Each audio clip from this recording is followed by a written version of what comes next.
बिहार शिक्षक भर्ती में अब बहुत ज़्यादा टाइम नहीं रह गया है, 1 महीने का वक्त रह गया है। Hello friends, welcome to its M academy. और एक बार फिर से मैं हाजिर हूँ बिहार शिक्षक भर्ती से संबंधित कुछ इम्पॉर्टेंट क्वेश्चंस लेकर। इससे पहले हमने आपको 405 क्वेश्चंस बता चुका हूँ। ये वीडियो देखने से पहले आप वो वीडियो जाकर देख लें, इसी चैनल पर मिल जाएगी। आइए शुरू करते हैं। 406 द्वितीय बौद्ध संगीति की अध्यक्षता की थी।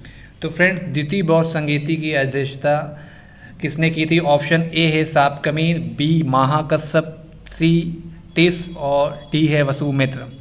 तो इसका करेक्ट आंसर हो जाएगा आपका सापकमीर। इनका नाम सबा कामी भी मिलता है कहीं कहीं, ठीक है। और द्वितीय बौद्ध संगीति कालाशोक के शासनकाल में 383 ईसा पूर्व वैशाली में हुई थी। ये इंपॉर्टेंट पॉइंट याद रखिएगा। नेक्स्ट क्वेश्चन देखते हैं। नंद वंश का संस्थापक था महापद्मनम, घनानन, मुंड।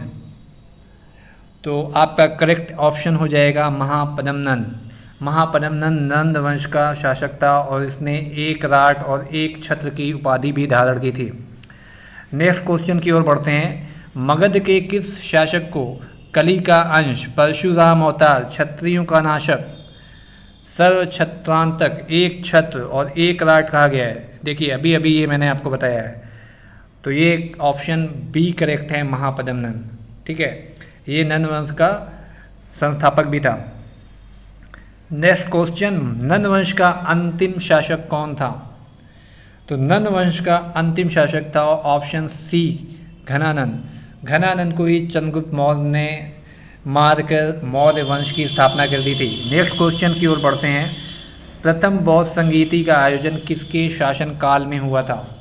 बिंबिसार, अजातशत्रु, कालाशोक, घनानंद।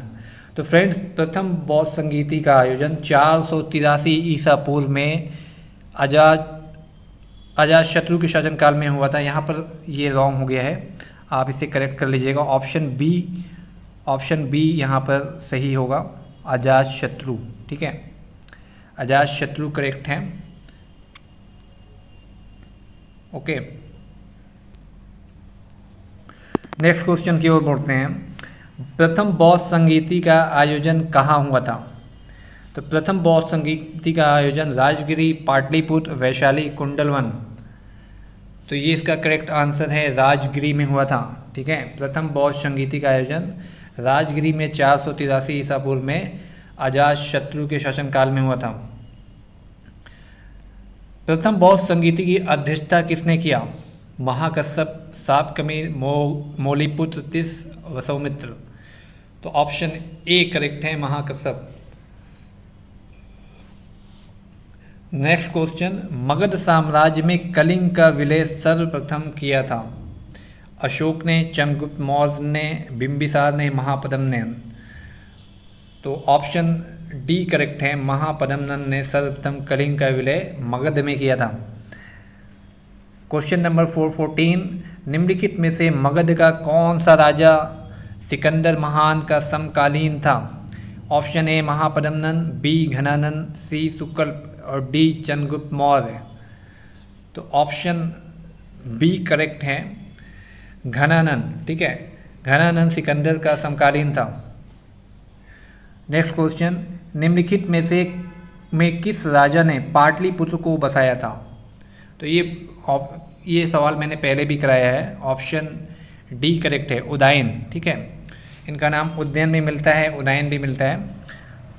तो उदयन ने जो है पाटलिपुत्र को बसाया था।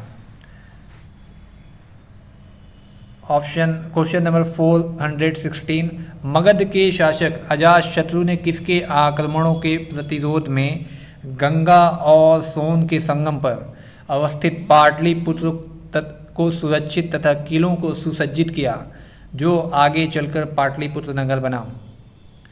ए यूनानियों ने, बी डेमेट्रियस, सी वैशाली के विज्जी और डी अंग शासक। तो ये वैशाली के वज्जियों ने, इसका सही ऑप्शन सी है, वैशाली के वज्जियों। ठीक है, इन्होंने मगध के शासक अजातशत्रु के आक्रमणों के प्रतिरोध में गंगा और सोन के संगम पर पाटलिपुत्र को सुरक्षित तथा किलों को सुसज्जित किया, जो आगे चलकर पाटलिपुत्र बना। तो इनसे ही अजातशत्रु ने पाटलिपुत्र की रक्षा की थी। क्वेश्चन नंबर 17, मौर्य साम्राज्य का संस्थापक था। बिंदुसार, अशोक, घनानंद, चंद्रगुप्त मौर्य। तो घनानंद की हत्या करके चंद्रगुप्त मौर्य ने मौर्य साम्राज्य की स्थापना की थी। ऑप्शन डी करेक्ट हो जाएगा। नेक्स्ट क्वेश्चन 418, मौर्य साम्राज्य की राजधानी थी राजगिरी, पाटलिपुत्र, वैशाली। तो ऑप्शन बी करेक्ट है, पाटलिपुत्र मौर्य साम्राज्य की राजधानी थी। चंद्रगुप्त मौर्य ने मगध की सत्ता किसकी सहायता से प्राप्त की? तो ये था चाणक्य की ही मदद से, जिसे विष्णुगुप्त भी हम कहते हैं। चंद्रगुप्त मौर्य ने घनानंद की हत्या करके मौर्य साम्राज्य की स्थापना की थी। 420, मौर्य साम्राज्य की स्थापना हुई 351 ईसा पूर्व, 320 ईसा पूर्व और 320 ईस्वी में। तो ऑप्शन बी करेक्ट है, 320 ईसा पूर्व। नेक्स्ट क्वेश्चन देखते हैं 421, यूनानी दूत मेगास्थनीज किसके दरबार में पाटलिपुत्र आया था? अशोक महान, बिंदुसार, तीवर और चंद्रगुप्त मौर्य। तो ऑप्शन डी करेक्ट है, चंद्रगुप्त मौर्य के दरबार में मेगास्थनीज आया था और उसने एक पुस्तक लिखी थी जिसका नाम था इंडिका। ठीक है, इंडिका अपने नोट्स में आप लिख सकते हैं। 422, मेगास्थनीज का पाटलिपुत्र आगमन हुआ था 311 ईसा पूर्व में, 315 ईसा पूर्व, 320 ईसा पूर्व और 305 ईसा पूर्व। तो मेगास्थनीज मौर्य वंश के में चंद्रगुप्त मौर्य के टाइम आया था। तो ऑप्शन बी करेक्ट है, 315 ईसा पूर्व। 423, चंद्रगुप्त मौर्य के दरबार में मेगास्थनीज को भेजने वाला शासक था सिकंदर, सेल्यूकस, डिमेट्रियस, डिमोक्सलीस। तो ऑप्शन बी, सेल्यूकस निकेटर ने इसको भेजा था चंद्रगुप्त मौर्य में के शासन दरबार में। ठीक है। 424, किस शासक के शासनकाल के समय मगध पर 12 वर्षों का भीषण अकाल पड़ा था? अशोक, उदयन, अजातशत्रु, चंद्रगुप्त मौर्य। तो ऑप्शन डी करेक्ट हो जाएगा, चंद्रगुप्त मौर्य के समय 12 वर्षों का भीषण अकाल पड़ा था। 425, चंद्रगुप्त मौर्य का प्रधानमंत्री था। चंद्रगुप्त मौर्य का प्रधानमंत्री चाणक्य था। ठीक है। क्वेश्चन नंबर 426, किससे मुक्ति दिलाने के कारण चंद्रगुप्त मौर्य को भारत का मुक्तिदाता कहा जाता है? ऑप्शन ए ईरानियों से, ऑप्शन बी यूनानियों से, सी शकों से और डी यूचियों से। तो ऑप्शन बी करेक्ट है, यूनानियों से मुक्ति दिलाने के कारण चंद्रगुप्त मौर्य को भारत का मुक्तिदाता कहा जाता है। 427, वह स्रोत जिसमें पाटलिपुत्र के प्रशासन का वर्णन उपलब्ध है। देखिए आ गया वह है दिव्यावधान, अर्थशास्त्र, इंडिका। तो ऑप्शन सी इंडिका, और इसको लिखने वाला कौन था? मेगास्थनीज। ठीक है, इंडिका का राइटर मेगास्थनीज हैं और अर्थशास्त्र को लिखने वाले कौटिल्य हैं। 428, नंद वंश के पश्चात मगध पर किस राजवंश ने शासन किया? मौर्य, शुंग, गुप्त, कुषाण। तो ये थे मौर्य। ठीक है, नंद वंश का अंतिम शासक घनानंद को चंद्रगुप्त मौर्य ने मारकर मौर्य वंश की स्थापना कर दी थी। तो नंद वंश के बाद मौर्य वंश आ गया था। 429, मेगास्थनीज की पुस्तक का नाम क्या है? ऑप्शन ए करेक्ट है, इंडिका। 430, अर्थशास्त्र के लेखक हैं कालिदास, कौटिल्य, भौभूति, मिलिंद। तो ऑप्शन बी करेक्ट है आपका, कौटिल्य। 431, पाटलिपुत्र की शासन व्यवस्था का विस्तृत वर्णन किस विदेशी यात्री के वृत्तांत में मिलता है? देखिए Strabo, Fahien, Megasthenes, yuan.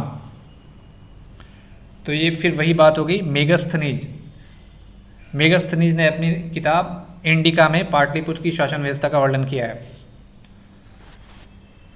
Question 432, Chandragupta Maurya के उपरांत मौर्य साम्राज्य का शासक बना अशोक, बिंबिसार, बिंदुसार, तीवर।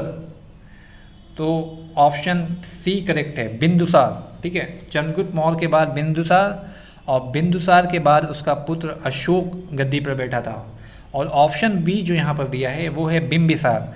तो बिंदुसार और बिंबिसार में आप कंफ्यूज ना होइएगा, ऑप्शन बी बिंबिसार हर्यक वंश का शासक था। ठीक है, और बिंदुसार चंद्रगुप्त मौर्य वंश का शासक था। ओके, नेक्स्ट क्वेश्चन 433, किस मौर्य शासक के दरबार में आजीवक भविष्यवक्ता पिंगल वत्स रहता था?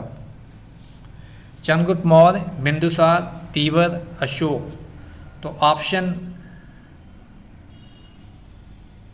बी करेक्ट हो जाएगा आपका। ठीक है, ऑप्शन बी बिंदुसार। बिंदुसार के दरबार में आजीवक भविष्यवक्ता पिंगल वत्स रहता था। अशोक द्वारा अपने पड़ोसियों के साथ मैत्रीपूर्ण संबंधों का उल्लेख मिलता है शहबाजगढ़ी अभिलेख में, ब्रह्मगिरी अभिलेख में, शिलालेख 13, सुपारा अभिलेख। तो पड़ोसियों के साथ मैत्रीपूर्ण संबंध ये शिलालेख 13 में मिलता है। ठीक है,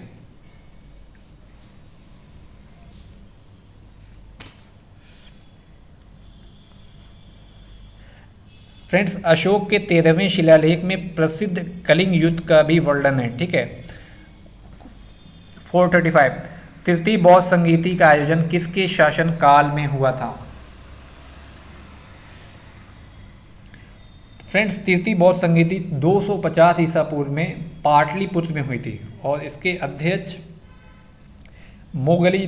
मोगलीपुत्र थे और ये टाइम था अशोक का। तो ऑप्शन डी करेक्ट हो जाएगा, अशोक।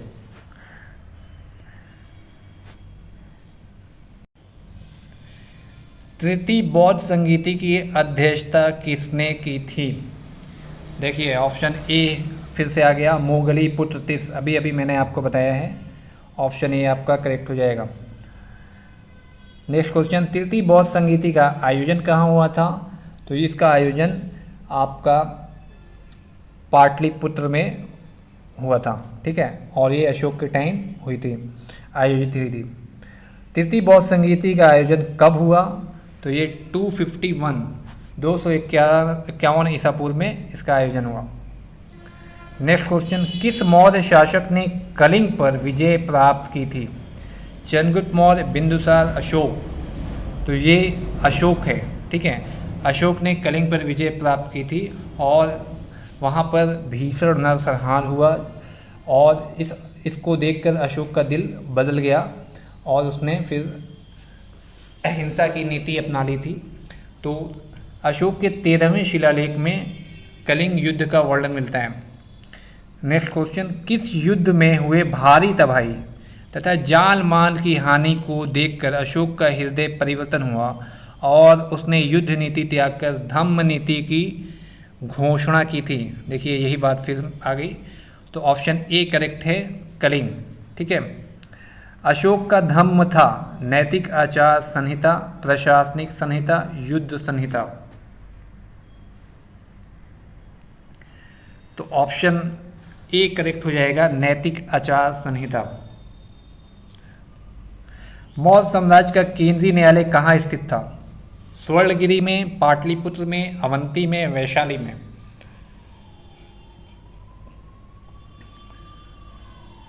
तो ये इसका ऑप्शन बी करेक्ट हो जाएगा, पाटलिपुत्र में मौर्य साम्राज्य का केंद्रीय न्यायालय स्थित था। 443, अशोक ने अपने धम्म यात्रा के अंतर्गत सर्वप्रथम किस जगह की यात्रा की? लुम्बिनी, कुशीनगर, बोध गया, वैशाली। तो ये ऑप्शन सी करेक्ट है, बोध गया। नेक्स्ट क्वेश्चन, अशोक ने अपने धम्म यात्रा के अंतर्गत बोध गया की यात्रा अपने राज्याभिषेक के किस वर्ष में की थी? 9वें वर्ष, 10वें वर्ष, 11वें वर्ष, 7वें वर्ष। तो ये इन्होंने 10वें वर्ष में यात्रा की थी। ऑप्शन बी आपका करेक्ट हो जाएगा। नेक्स्ट क्वेश्चन, अशोक की स्तंभ लेख बिहार के किस जिले से प्राप्त हुई है? भागलपुर, चंपारण, छपरा, कैमूर। तो फ्रेंड्स ऑप्शन बी करेक्ट है, चंपारण से अशोक के अभिलेख प्राप्त हुए हैं। बिहार से प्राप्त होने वाले अशोक के स्तंभ लेख नहीं हैं। लौरिया अरेराज, लौरिया नंदनगढ़, रुम्मिनदेई, रामपुरवा। तो ऑप्शन सी यहाँ पर करेक्ट है, ये बिहार से प्राप्त नहीं हुआ था, रुम्मिनदेई। 447 अशोक के समय मौर्य साम्राज्य में 5 प्रांत का उल्लेख मिलता है, जिसमें से एक प्राची या प्राची प्रांत की राजधानी थी। वैशाली, राजगिरी, तोसली, पाटलिपुत्र। तो ऑप्शन डी करेक्ट हो जाएगा, पाटलिपुत्र। पाटलिपुत्र इसका सही जवाब है। पाटलिपुत्र में स्थित चंद्रगुप्त का महल मुख्यतः बना था मिट्टी का, लकड़ी का, पत्थर का, ईंटों का। तो ऑप्शन बी करेक्ट है, लकड़ी का। 449 चंद्रगुप्त मौर्य का राजप्रसाद स्थित था कुम्भलहार में, राजगिरी में, वैशाली में, मनेर में। तो ऑप्शन ए करेक्ट है, कुम्भलहार, पटना में है ये, वहाँ पर चंद्रगुप्त मौर्य का राजप्रसाद स्थित था। 440 किस विद्वान ने चंद्रगुप्त मौर्य के राजप्रसाद के बारे में कहा कि इनकी शान शौकत का मुकाबला ना तो सूसा और ना एक बेतना कर सकते हैं। तो ये किस विद्वान ने कहा था चंद्रगुप्त मौर्य के राजप्रसाद के बारे में?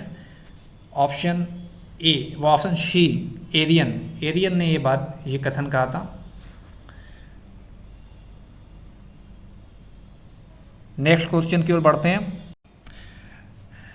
चंद्रगुप्त मौर्य के राजप्रसाद के बारे में किसने कहा कि यह प्रसाद मानव कृति नहीं है वरन देवों द्वारा निर्मित है?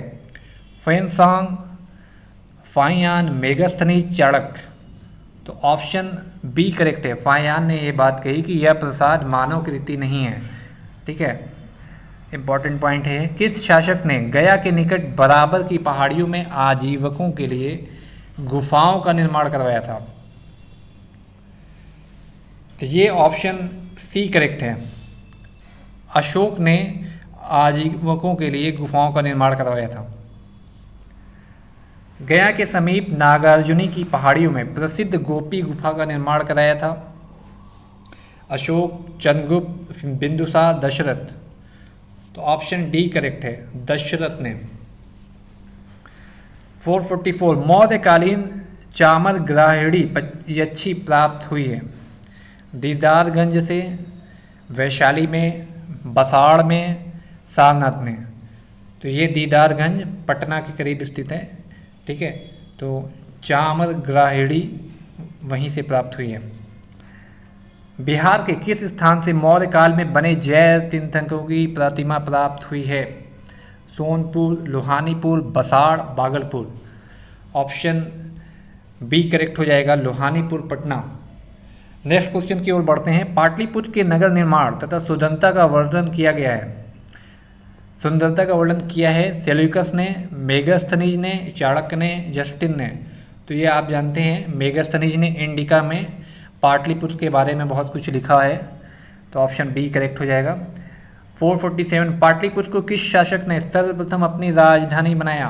कनिष्क, अशोक महान, चंद्रगुप्त मौर्य, चंद्रगुप्त विक्रमादित्य। तो ऑप्शन सी करेक्ट हो जाएगा, चंद्रगुप्त मौर्य। चंद्रगुप्त मौर्य ने सर्वप्रथम पाटलिपुत्र को अपनी राजधानी बनाया।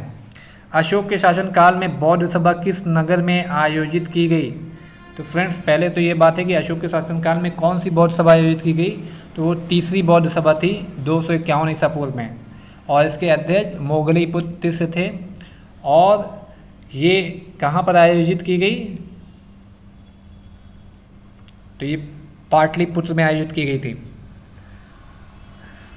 459 किसके शासनकाल में मिस्र के राजा फिलाडेल्फस ने डियोनीसियस नामक राजदूत को पाटलिपुत्र भेजा था? तो ऑप्शन ए है अशोक, बी बिंदुसार, सी चंद्रगुप्त। तो ऑप्शन बी करेक्ट है, बिंदुसार। ठीक है फ्रेंड्स, बिंदुसार चंद्रगुप्त मौर्य का पुत्र था और यूनानी लेखकों ने इन्हें अमित्रोचेट्स भी कहा है। ठीक है, बिंदुसार को अमित्रोचेट्स कहा है। और इसके दरबार में डाइमेकस आया था जो सीरिया के शासक एंटियोकस का दूत था, ठीक है। और इसी के टाइम में तक्षशिला में विद्रोह हुआ था जिसको दबाने के लिए अशोक को भेजा गया था। 460 किस विद्वान के अनुसार चंद्रगुप्त मौर्य ने पाली ब्रोथस उपनाम धारण किया? तो ये ऑप्शन डी करेक्ट है, जिस ट्रेबो के अनुसार ये कथन सत्य है।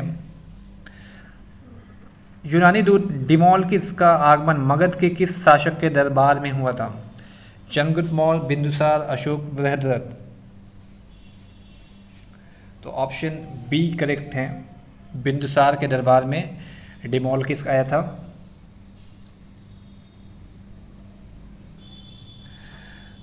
(462) केवल वह स्तंभ जिसमें अशोक ने स्वयं को मगध का सम्राट बताया है? मस्की का, जुम्मनदेही, कीन स्तंभ, भाब्रू स्तंभ।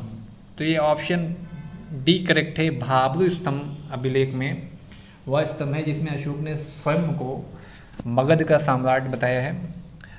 क्वेश्चन नंबर 463 बराबर की गुफाओं का उपयोग किसने आश्रय गृह के रूप में किया है? आजीवकों ने, थारुओं ने, जैनों ने, तांत्रिकों ने।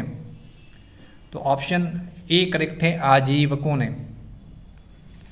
464 अशोक की राजधानी कहाँ थी? पाटलिपुत्र में, सांची में, वाराणसी में, उज्जैनी। तो अशोक की राजधानी पाटलिपुत्र थी, ऑप्शन ए करेक्ट हो जाएगा। 465 मौर्य काल में पाटलिपुत्र का प्रशासन 30 नागरिकों की सभा संचालित करती थी। 5-5 सदस्यों की 6 समितियों में संगठित थी। यह कथन किसका है?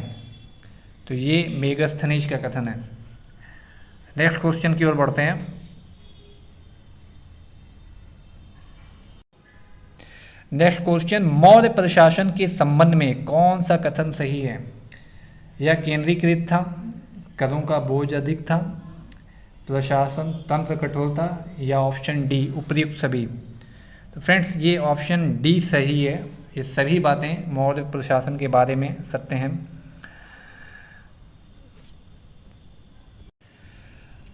अशोक के संबंध में कौन सा कथन सही है?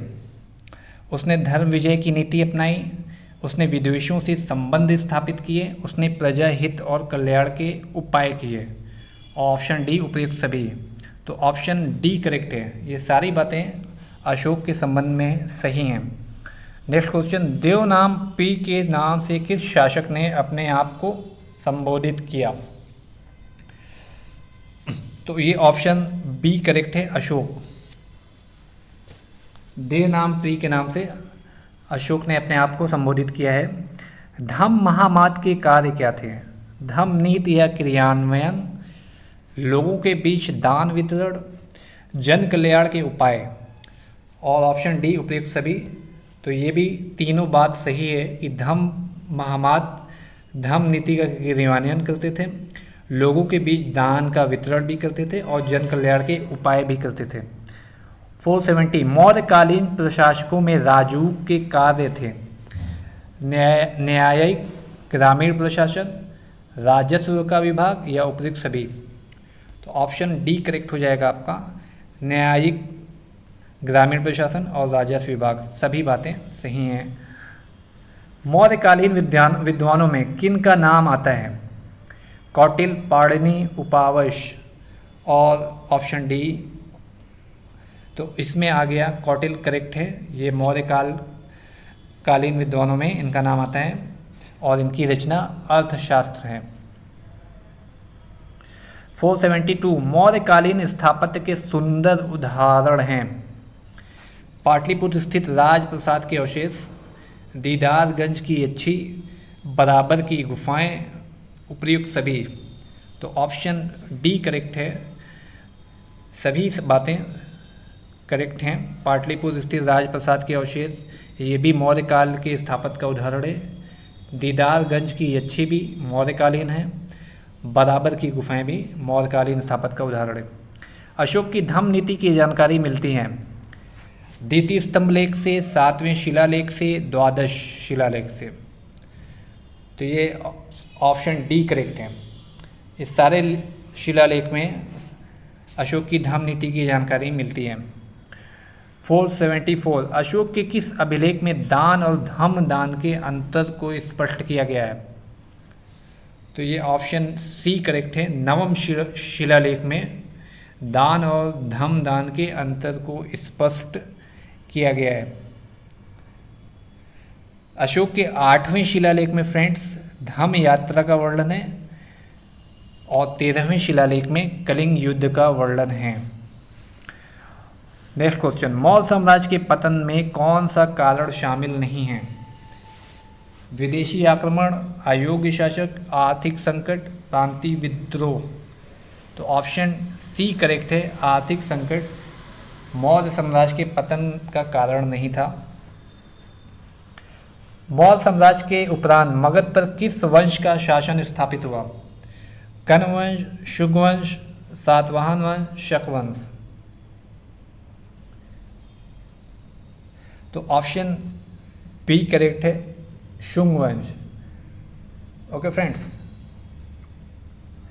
मौर्यों के बाद शुंग वंश की स्थापना हो गई थी और शुंग वंश के शासक पुष्यमित्र शुंग ने 2 अश्वमेध यज्ञ किए थे। ये पॉइंट याद रखिएगा। 477 शुंग वंश का संस्थापक कौन था? तो ऑप्शन ए करेक्ट है, पुष्यमित्र। इसे पुष्यमित्र शुंग भी कहा जाता है और इसने 2 बार अश्वमेध यज्ञ किया था।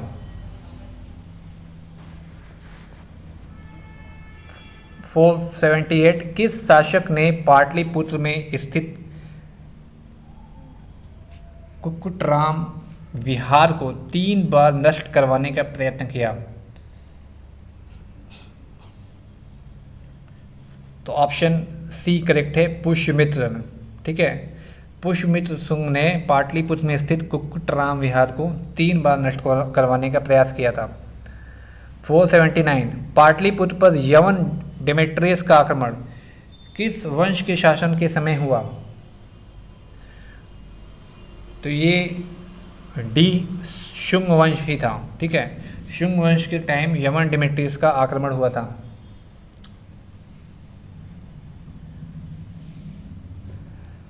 480 पाटलिपुत्र पर डेमेट्रियस का आक्रमण हुआ था। तो ये ऑप्शन ए करेक्ट है, 185 ईसा पूर्व में। ठीक है, 185 ईसा पूर्व में पाटलिपुत्र पर डेमेट्रियस का आक्रमण हुआ था। नेक्स्ट क्वेश्चन, मगध में प्रथम ब्राह्मण राज्य स्थापित किया गया? देवभूति, अग्निमित्र, पुष्यमित्र, वासुदेव। तो ये पुष्यमित्र शुंग ने ही मगध में प्रथम ब्राह्मण राज्य स्थापित किया था। नेक्स्ट क्वेश्चन, शुंग वंश के पश्चात मगध पर किस वंश का शासन स्थापित हुआ? कुषाण वंश, लिच्छवी, कान वंश, गुप्त वंश। तो ऑप्शन सी सही है, कान वंश। ठीक है, कान वंश शुंग वंश के पश्चात मगध पर शासन करने वाले थे। 483 कान वंश का संस्थापक? देवभूति, पुष्यमित्र, अग्निमित्र, वसुदेव। तो ये वेरी इंपॉर्टेंट है, ये अक्सर पूछा गया है सवाल। तो ऑप्शन डी करेक्ट है, वासुदेव। वासुदेव कान वंश का शासन संस्थापक था। कान वंश की सत्ता समाप्त की आन सातवाहनों ने, गुप्तों ने, कुषाणों ने। तो ऑप्शन ए करेक्ट है, आन सातवाहनों ने कान वंश की सत्ता समाप्त कर दी थी।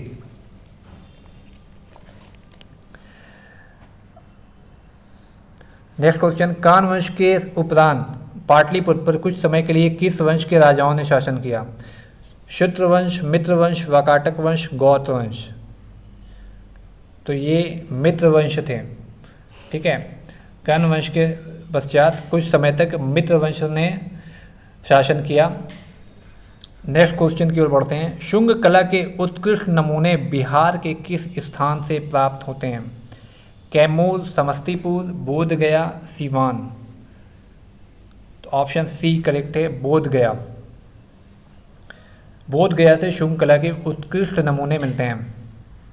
कनिष्क के पाटलिपुत्र के किस बौद्ध विद्वान को अपने दरबार में प्रश्रय दिया था? तो ये अश्वघोष थे। अश्वघोष को अपने दरबार में कनिष्क ने आश्रय दिया था। नेक्स्ट क्वेश्चन, मगध पर शासन करने वाले राजवंश का सही क्रम। तो सर्वप्रथम सबसे पहले मगध पर हर्यक वंश ने शासन किया, उसके बाद शिशुनाग वंश ने, उसके बाद नंद वंश, उसके बाद मौर्य वंश, उसके बाद शुंग और उसके बाद कर्ण, और कर्ण वंश के बाद आन सातवाहन आ जाते हैं। ठीक है। नेक्स्ट क्वेश्चन, शुंग वंश की राजधानी थी सियालकोट, राजगिरी, मथुरा, पाटलिपुत्र। तो ऑप्शन डी करेक्ट है, पाटलिपुत्र, और इस वंश का संस्थापक पुष्यमित्र शुंग था। नेक्स्ट क्वेश्चन, कान वंश की राजधानी थी उज्जैन, पाटलिपुत्र, कन्नौज, प्रतिष्ठान। तो ऑप्शन बी करेक्ट है, पाटलिपुत्र कान वंश की भी राजधानी थी। कलिंग शासक खारवेल ने मगध पर आक्रमण किया था पहली शताब्दी ईसा पूर्व के अंत में, दूसरी शताब्दी ईसा पूर्व के अंत में, या पहली शताब्दी ईस्वी के अंत में। तो ऑप्शन ए करेक्ट है, पहली शताब्दी ईस्वी ईसा पूर्व के अंत में कलिंग शासक खारवेल ने मगध पर आक्रमण किया था। और खारवेल का अभिलेख जो है वो हाथी गुम्फा अभिलेख है, बहुत ही इम्पॉर्टेंट है, उसे याद रखिएगा। हाथी गुम्फा अभिलेख किससे संबंधित है? तो वो खारवेल से संबंधित है। कलिंग नरेश खारवेल ने कहाँ से कीमती उपहार प्राप्त किया था? अंग एवं मगध, विदेह एवं शाक्य, अंग एवं विदेह। तो ऑप्शन ए करेक्ट है, अंग एवं मगध से खारवेल ने कीमती उपहार प्राप्त किया था। 493 कुषाण साम्राज्य के पतन के बाद संभवतः मगध पर शासन रहा सातवाहनों का, लिच्छवियों का, चेदियों का, मित्रों का। तो ऑप्शन बी करेक्ट है, लिच्छवियों का। लिच्छवियों, कुषाण साम्राज्य के बाद मगध पर लिच्छवियों का शासन रहा। 494 गार्गी संहिता में पाटलिपुत्र पर यवनों के आक्रमण का उल्लेख है। यह आक्रमण किसके शासनकाल में हुआ?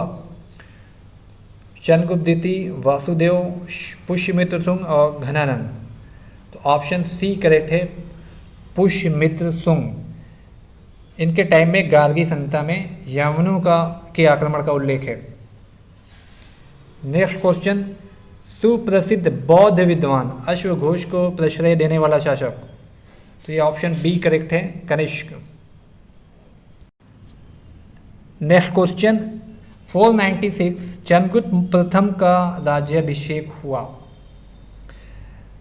इलाहाबाद में, बनारस में, कन्नौज में, पाटलिपुत्र में। देखिए चंद्रगुप्त प्रथम यहाँ गुप्त साम्राज्य की स्थापना हो चुकी है, वहाँ से सवाल पूछ रहा है। तो ये पाटलिपुत्र में इनका राज्याभिषेक हुआ। चंद्रगुप्त के पाटलिपुत्र में राज्याभिषेक और गुप्त वंश की स्थापना का वर्ष था। तो ये ईस्वी की बात है, 320 ईस्वी में गुप्त वंश की स्थापना हो चुकी थी। और चंद्रगुप्त प्रथम का टाइम भी 319 से लेकर 334 ईस्वी माना जाता है। ठीक है।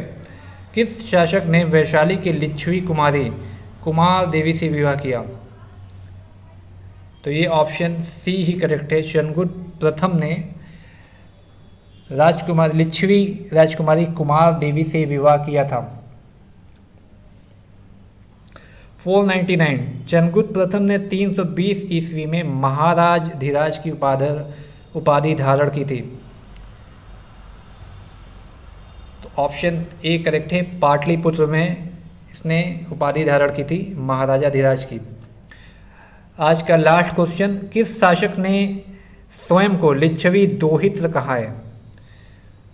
समुद्रगुप्त, चंद्रगुप्त प्रथम, चंद्रगुप्त द्वितीय, अजातशत्रु। तो ऑप्शन ए करेक्ट है, समुद्रगुप्त। समुद्रगुप्त ने स्वयं को लिच्छवी दोहित्र कहा है। और फ्रेंड्स, समुद्रगुप्त को भारत का नेपोलियन भी कहा जाता है और इसने सरोरा जोतछेता की उपाधि भी धारण की थी। फ्रेंड्स, 500 क्वेश्चन पूरे हो चुके हैं। इस वीडियो में बस इतना ही। नेक्स्ट वीडियो में हम लोग 100 सवाल और देखेंगे जो कि बहुत ही महत्वपूर्ण होंगे। वीडियो पर बने रहिए और चैनल को सब्सक्राइब कर लीजिए, और वीडियो पसंद आया है तो लाइक कर लीजिए और शेयर कर दीजिए। Thank you.